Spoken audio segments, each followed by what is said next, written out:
नमस्कार दोस्तों, मैं जगदेव एक बार फिर से शानदार उपस्थित हूं आप सबके बीच। और आइए एक बार फिर से स्वागत है आप सबका आपके अपने YouTube channel GS bye Jagdev में। साथियों, मैं आपसे बातें कर रहा था राष्ट्रवादी आंदोलन के संदर्भ में, और कल मैंने आपसे डिस्कस की थी राष्ट्रवादी आंदोलन के प्रारंभिक चरण उदारवादी और उग्रवादी युग के संदर्भ में। कल हमने उदारवादी और उग्रवादी आंदोलन के संदर्भ में बहुत सारी चीजें आपके बीच रखी, जिसमें आपने देखा कि 1850 ईस्वी के अंदर किस प्रकार से कांग्रेस का गठन किया जाता है, और धीरे धीरे आपने ये देखा कि कांग्रेस जो कि प्रारंभिक चरणों में उदारवादी लोगों के प्रभुत्व में होता है, आगे चलकर इसमें उग्रवादी लोगों का भी समावेश होता है। और आगे बढ़ते हुए हमने 1915 ईस्वी तक के कालखंड को बेहतर तरीके से समझने का प्रयास किया। तो आइए आज के वीडियो में हम इसी क्रम को आगे बढ़ाते हुए गांधीवादी युग के संदर्भ में आपसे चर्चा करने वाले हैं। तो आइए सबसे पहले, अगर आप हमारे चैनल पर नए हैं तो आप हमारे चैनल को सब्सक्राइब कर दीजिएगा, साथ ही साथ बेल आइकन को भी प्रेस कर दीजिएगा ताकि पर डे का नोटिफिकेशन आपको मिलता रहे। ठीक है, आइए हम अपने टॉपिक की शुरुआत करते हैं। साथियों, जैसा कि आप सबको पता है कि 1915 ईस्वी के अंदर महात्मा गांधी का आगमन भारत में हो चुका है। और 1915 ईस्वी के अंदर जैसे ही महात्मा गांधी का आगमन भारत में होता है, कहा जाता है कि 1 वर्ष तक महात्मा गांधी ने संपूर्ण भारत का भ्रमण किया। आइए थोड़ी सी बातें मैं आपको बता दूं। यहां पर परीक्षा उपयोगी जो प्रश्न बनता है वो ये 9 जनवरी 1915 ईस्वी को, ध्यान दीजिएगा, 9 जनवरी 1915 ईस्वी को महात्मा गांधी दक्षिण अफ्रीका से भारत लौटते हैं। और कहा जाता है कि इनके आगमन के दिन, चूंकि 9 जनवरी को महात्मा गांधी दक्षिण अफ्रीका से भारत लौटे थे, और आपको पता होगा कि इसी 9 जनवरी को प्रवासी भारतीय दिवस के रूप में भी मनाया जाता है। तो यहां से एक क्वेश्चन ये कि प्रवासी भारतीय दिवस कब मनाया जाता है, तो महात्मा गांधी के भारत लौटने के उपलक्ष्य में 9 जनवरी को भारतीय प्रवासी दिवस के रूप में मनाया जाता है। 1915 ईस्वी के अंदर महात्मा गांधी भारत लौटते हैं। कहा जाता है कि 1916 ईस्वी के अंदर साबरमती आश्रम की स्थापना होती है, और 1917 ईस्वी के बाद आप देखते हैं कि भारत के राजनीतिक इतिहास में महात्मा गांधी का योगदान शुरू हो जाता है। चलिए थोड़ी सी अगर हम इन बातों को विस्तार से समझना चाहें तो सबसे पहले थोड़ी सी एक ओवरव्यू महात्मा गांधी के संदर्भ में मैं आपको दे देता हूं, ताकि चीजें बेहतर तरीके से क्लियर हो जाएं।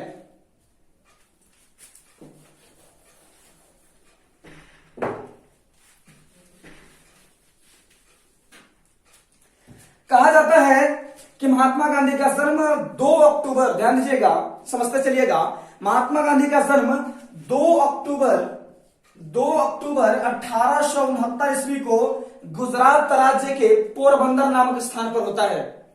इनके पिताजी का नाम करमचंद गांधी होता है, और इनकी मां पुतलीबाई थी। ध्यान दीजिएगा, कहा जाता है कि इनके बचपन की शिक्षा दीक्षा राजकोट में होती है, और इनके पिताजी जो करमचंद गांधी थे राजकोट के दीवान हुआ करते थे। कहा जाता है कि एक सुखी संपन्न परिवार में महात्मा गांधी का जन्म होता है 2 अक्टूबर 1869 ईस्वी के दिन। और इनकी पढ़ाई लिखाई पोरबंदर से शुरू होकर राजकोट तक की हाई स्कूल की शिक्षा ये राजकोट से ग्रहण करते हैं। इसके बाद कहा जाता है कि 1888 ईस्वी के अंदर, ध्यान दीजिएगा, 1888 ईस्वी के अंदर ये उच्च शिक्षा प्राप्त करने के लिए, वकालत की शिक्षा प्राप्त करने के लिए इंग्लैंड का रुख करते हैं। और 1891 ईस्वी के अंदर इन्होंने लॉ की डिग्री भी प्राप्त कर ली, वकालत की डिग्री भी प्राप्त कर ली। कहा जाता है कि मात्र 13 वर्ष की अवस्था में इनका विवाह कस्तूरबा गांधी के साथ होता है।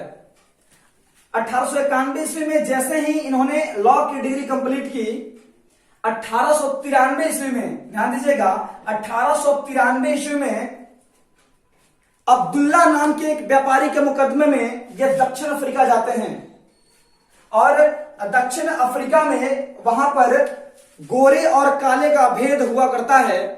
जैसे कि थोड़ी सी मैं आपको यह भी बता दूं कि जिस तरह से अभी भारत ब्रिटेन का उपनिवेश है, उसी तरह दक्षिण अफ्रीका भी अंग्रेजों का उपनिवेश हुआ करता था और यहां पर गोरे और काले का जो रंग भेद था वो पर्याप्त था। महात्मा गांधी जी ने दक्षिण अफ्रीका में गोरे और काले के बीच जो भेद है उसको लेकर के सत्याग्रह प्रारंभ किए और कहा जाता है कि महात्मा गांधी ने अपने जीवन का प्रथम सत्याग्रह दक्षिण अफ्रीका में ही किया। अगर आपसे एक सवाल और पूछे कि महात्मा गांधी पहली बार कांग्रेस के किस अधिवेशन में शामिल हुए थे, तो आप बता सकते हैं कि महात्मा गांधी पहली बार 1901 ईस्वी में कांग्रेस के कलकत्ता अधिवेशन में शामिल हुए। ध्यान दीजिएगा, ये बहुत आप कह सकते हैं कि गूढ़ प्रश्न हो सकता है कि महात्मा गांधी कांग्रेस के किस अधिवेशन में पहली बार शामिल हुए। 1901 ईस्वी के कांग्रेस के कलकत्ता अधिवेशन में। ध्यान दीजिएगा इस बात को। 9 जनवरी 1915 ईस्वी को महात्मा गांधी जी भारत लौटते हैं और भारत लौटने के पश्चात कहीं ना कहीं महात्मा गांधी के मन में यहां पर उस टाइम भारत जो है अंग्रेजों का गुलाम हुआ करता है और कहीं ना कहीं महात्मा गांधी दक्षिण अफ्रीका में जिस तरह से सत्याग्रह कर रहे थे, एक सत्याग्रह की भावना यहां पर भी पनपती है। और यहां पर आप देखते हैं कि महात्मा गांधी सबसे पहले चीजों को समझने के लिए 1 वर्ष तक संपूर्ण भारत का भ्रमण करते हैं। 1916 ईस्वी के अंदर अहमदाबाद के निकट साबरमती नामक स्थान पर साबरमती आश्रम की स्थापना होती है। 1917 में आप देखेंगे कि महात्मा गांधी का आगमन बिहार के चंपारण में होता है और चंपारण में राजकुमार शुक्ल, जो कि चंपारण के किसान हुआ करते थे, इनके बुलाए पर महात्मा गांधी चंपारण आते हैं और यहां पर कहा जाता है कि इन्होंने नील उत्पादन को लेकर के किसानों के तरफ से एक सत्याग्रह किया, जो कि भारत में महात्मा गांधी का पहला सत्याग्रह माना जाता है और यह सत्याग्रह चंपारण सत्याग्रह के नाम से जाना जाता है। थोड़ी सी इसके बारे में भी मैं आपसे बात कर लेता हूं। दरअसल हुआ ये कि चंपारण के अंदर कहा जाता है कि बिहार और बंगाल के अंदर उस टाइम नील की खेती बड़े स्तर पर की जाती थी। चूंकि किसान नील की खेती नहीं करना चाहते थे, नील की खेती नहीं करने का एक कारण था कि नील की खेती करने से भूमि की उर्वरा शक्ति नष्ट हो जाती थी, इसलिए किसान नील की खेती नहीं करना चाहते थे। परंतु फिर भी अंग्रेज जबरदस्ती के साथ किसानों से नील की खेती करवाते थे। किसानों ने महात्मा गांधी का सहारा लिया और वहां पर महात्मा गांधी जाते हैं, चंपारण में आते हैं और यहां पर कहा जाता है कि किसानों को अपने कुल भूमि के 3/20 हिस्से पर नील की खेती करनी होती है, ऐसा वहां पर नियम उस टाइम बन चुका था। और यहां पर किसानों को बाध्य किया जाता था कि अगर उनके पास 20 कट्ठा जमीन है तो 20 कट्ठा जमीन अगर उनके पास है तो 3 कट्ठा में नील की खेती करनी होती है। इसको 3 कठिया प्रथा के नाम से भी जाना जाता है। और यहां पर जो जबरन है, किसान जबरन नील की खेती करने पर यहां पर विवश हैं, लेकिन महात्मा गांधी के सहयोग से किसानों ने एक सत्याग्रह अंग्रेजों के खिलाफ किया और तब जाकर यहां पर किसान नील की खेती करने से स्वतंत्र हुए। ठीक है, और ये महात्मा गांधी के राजनीतिक जीवन का आप कह सकते हैं कि भारत में पहला सत्याग्रह होता है। यहीं से महात्मा गांधी की जो राजनीतिक यात्रा है शुरू होती है। आगे आइए,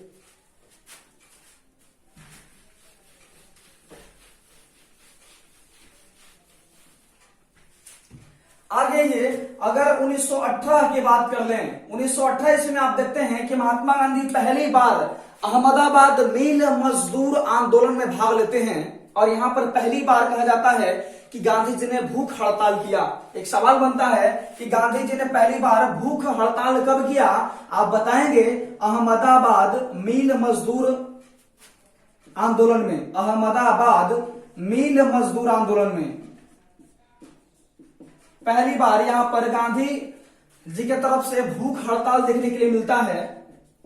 ठीक है, और कहा जाता है कि यहां पर जो अहमदाबाद के मिल मजदूर हैं अपने वेतन में बढ़ोतरी को लेकर के अंग्रेजों के खिलाफ महात्मा गांधी के आह्वान पर एक सत्याग्रह करते हैं, एक विद्रोह करते हैं।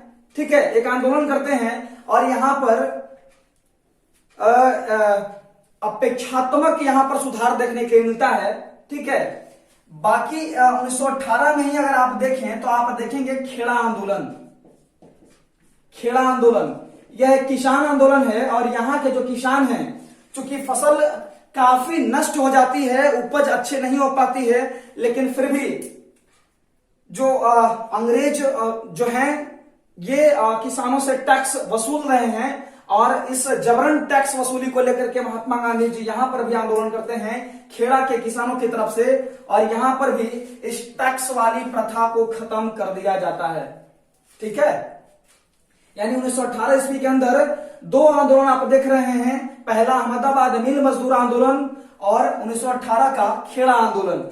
यानी अब धीरे धीरे महात्मा गांधी भारत की राजनीति में सक्रिय होते जाते हैं। आइए अगर 1919 ईस्वी की घटना से आपको परिचित कराएं थोड़ी सी, आप ध्यान दीजिएगा। 1919 ईस्वी की घटना है। कहा जाता है कि 19 अप्रैल 1919 ईस्वी को अंग्रेजों ने एक ऐसा नियम बनाया जिसके अंतर्गत किसी भी भारतीय व्यक्ति को सिर्फ संदेह के आधार पर गिरफ्तार किया जा सकता था और इस कानून का नाम था रॉलेट एक्ट। ध्यान दीजिएगा, सवाल हमेशा यहां से बनते हैं। रॉलेट एक्ट, इस कानून के अंतर्गत अंग्रेज किसी भी संदेहास्पद व्यक्ति को कभी भी गिरफ्तार कर सकते थे और कहा जाता है कि इस कानून के अंदर जो व्यक्ति गिरफ्तार होता था उसे न तो वकील रखना होता था, न कोई वकील, न कोई दलील और न ही कोई पेशकार होता था। इस कानून में सीधा उसे जेल की सलाखों के अंदर डाल दिया जाता था। दोस्तों, इस कानून को भारतीय इतिहास में काला कानून के नाम से भी जाना जाता है। काला कानून के नाम से भी जाना जाता है। और दूसरा क्वेश्चन इस तरह से बन सकता है कि वह कौन सा कानून है जिसे बिना दलील, बिना वकील और बिना पेशकार का कानून कहा गया? तो आप बताएंगे रॉलेट एक्ट, जो 19 मार्च 1919 ईस्वी को आया। ध्यान दीजिएगा, 19 मार्च 1919 ईस्वी। ध्यान दीजिएगा, कल के वीडियो में थोड़ी सी मिसिंग हमसे हो गई थी। मैंने आपको बताया था कि भारतीय राष्ट्रीय कांग्रेस के प्रथम आप कह लीजिए कि भारतीय राष्ट्रीय कांग्रेस के प्रथम पारसी अध्यक्ष दादा भाई नौरोजी थे और मैंने गलती से कल के वीडियो में आपको बता दिया कि भारतीय राष्ट्रीय कांग्रेस के प्रथम ईसाई अध्यक्ष दादा भाई नौरोजी थे। ये चीज गलत है और आप नोट कर लीजिएगा। भारतीय राष्ट्रीय कांग्रेस के प्रथम पारसी अध्यक्ष अगर आपसे पूछे तो आप आंसर बताएंगे दादा भाई नौरोजी। ठीक है, ये पारसी धर्म को मानने वाले थे। कल मैंने गलती से ईसाई धर्म वहां पर लिखवा दिया। और अगर ईसाई धर्म की बात हुई तो आपसे जब यह पूछे कि भारतीय राष्ट्रीय कांग्रेस के प्रथम ईसाई अध्यक्ष कौन थे तो आपको बताना है व्योमेश चंद्र बनर्जी, डब्ल्यू.सी. बनर्जी, जो कि ईसाई धर्म को मानने वाले थे, लेकिन दादा भाई नौरोजी पारसी धर्म को मानने वाले थे। इस तरह दादा भाई नौरोजी कांग्रेस के प्रथम पारसी अध्यक्ष हुए। ठीक है, ध्यान देते चलिएगा। मैंने बताया कि 19 मार्च 1919 ईस्वी को एक कानून पारित हुआ जिसे रॉलेट एक्ट के नाम से जाना जाता है। आगे आइएगा, आगे की घटनाओं पर विचार हम करते हैं।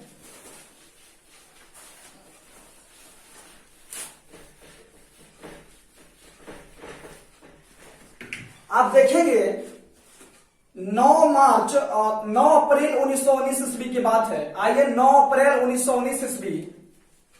इसके पहले 6 अप्रैल 1919 ईस्वी की बात है कि महात्मा गांधी जी ने इस काले कानून के खिलाफ पूरे देश भर में देशव्यापी हड़ताल करवाया। 6 अप्रैल 1919 ईस्वी की बात है, देश के अंदर देशव्यापी हड़ताल होती है, देशव्यापी हड़ताल की जाती है इस कानून के विरोध में। और 9 अप्रैल 1919 ईस्वी की बात है, ध्यान दीजिएगा, एक एक डेट इंपॉर्टेंट होने वाला है। 9 अप्रैल 1919 ईस्वी की बात है कि पंजाब के दो स्थानीय नेता, जिनका नाम था डॉक्टर सत्यपाल और सैफुद्दीन किचलू, दो नेता हैं, ध्यान दीजिएगा, डॉक्टर सत्यपाल और एक का नाम है सैफुद्दीन किचलू। पंजाब के ये दो नेता हैं और इन दोनों को 9 अप्रैल 1919 ईस्वी को गिरफ्तार कर लिया जाता है। और जैसे ही इन दोनों नेताओं को गिरफ्तार किया जाता है, कहा जाता है कि 13 अप्रैल 1919 ईस्वी को 13 अप्रैल 1919 ईस्वी को इन दोनों नेताओं के गिरफ्तारी के विरोध में पंजाब में एक शहर है अमृतसर और वहीं पर एक स्थान है जालियांवाला बाग। कहा जाता है कि 13 अप्रैल 1919 ईस्वी को इन दोनों नेताओं की गिरफ्तारी के विरोध में पंजाब के अमृतसर में जालियांवाला बाग नामक स्थान पर एक सभा बुलाई गई और कहा जाता है कि शांतिपूर्ण तरीके से सभा चल रही थी। लेकिन गुप्त सूचना के आधार पर जो जनरल डायर था पंजाब का, उस टाइम आप कह सकते हैं कि लेफ्टिनेंट था जनरल डायर, यहां पर पहुंचता है जालियांवाला बाग में और कहा जाता है कि बिना किसी सूचना से, बिना कुछ कहे सुने यहां पर इन निहत्थे लोगों पर अंधाधुंध गोलियां चलाई जाती है। और साथियों, ये जो दर्दनाक मंजर है, इस मंजर का नाम दिया जाता है जालियांवाला बाग हत्याकांड। ध्यान दीजिएगा, जालियांवाला बाग हत्याकांड। जालियांवाला बाग हत्याकांड के नाम से जाना जाता है। यहां पर जो पंजाब का जो पुलिस कमिश्नर है, आप कह लीजिए जनरल डायर, और जनरल डायर के आदेश पर यहां पर अंधाधुंध गोलियां चलवाई जाती है, जिसमें एक रिपोर्ट के अनुसार सरकारी रिपोर्ट जो कि अंग्रेजों ने उस टाइम सामने लाया, सरकारी रिपोर्ट अंग्रेजों के द्वारा जो जारी किया गया, उसमें 379 व्यक्ति, जबकि कांग्रेस समिति का जो रिपोर्ट आया इसके अनुसार 1000 व्यक्तियों के मारे जाने की पुष्टि मिलती है। ध्यान देंगे, इस खौफनाक मंजर से दुखी होकर रविंद्रनाथ टैगोर, जिनको अंग्रेजों ने नाइटहुड की उपाधि प्रदान की थी, रविंद्रनाथ टैगोर ने नाइटहुड की उपाधि अंग्रेजों को वापस लौटा दी। यहां से प्रश्न बन सकते हैं, इसलिए आप इसको भी देखते जाइए।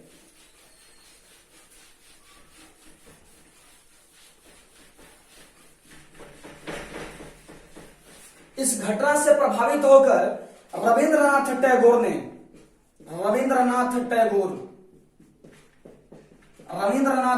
ने नाइटहुड की उपाधि अंग्रेजों को वापस लौटा दी।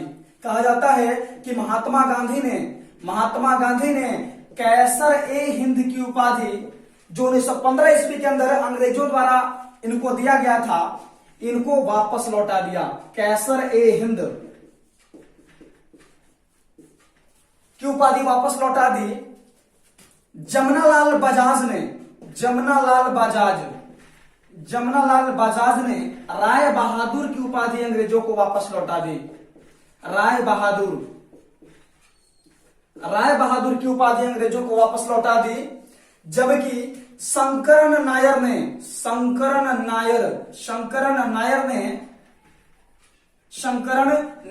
ने वायसराय की कार्यकारिणी परिषद से इस्तीफा दे दिया। तो इतना चीज को आप जानते चलिए।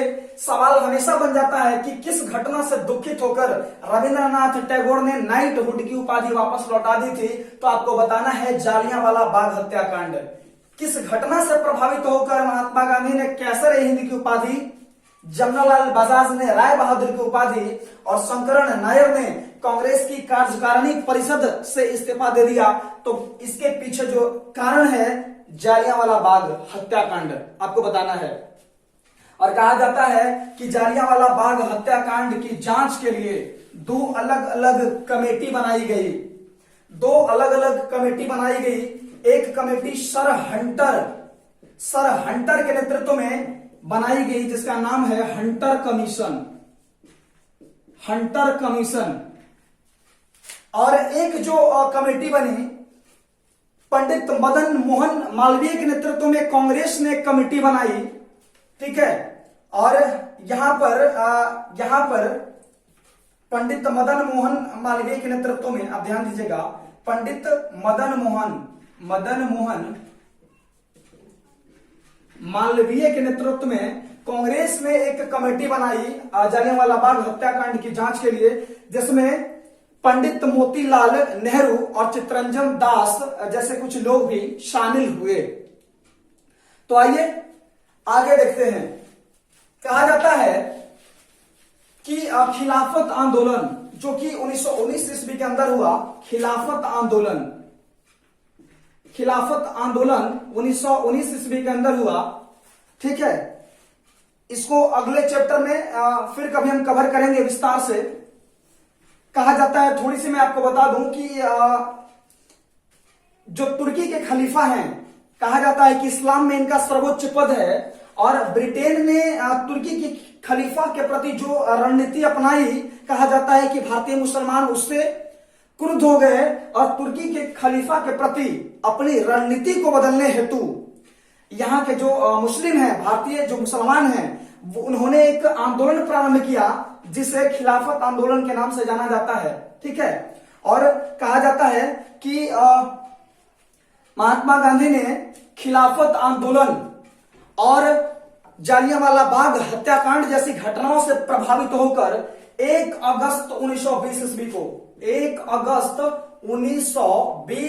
को असहयोग आंदोलन प्रारंभ किया, ठीक है। 1 अगस्त 1920 ईस्वी को असहयोग आंदोलन प्रारंभ होता है। कहा जाता है कि असहयोग आंदोलन भारत का प्रथम ऐसा आंदोलन है जिसमें ग्रामीण तबके से लेकर समाज के हर वर्ग के लोग शामिल होते हैं, और यहां पर बड़े स्तर पर लोग इसमें शामिल होते हैं, ठीक है। कहा जाता है कि विदेशी कपड़ों का बहिष्कार किया गया। सरकारी कर्मचारी जो हैं उन्होंने अपने पद से इस्तीफा दे दिया, ठीक है। यहां पर जो महिलाएं हैं उन्होंने शराब के दुकानों के आगे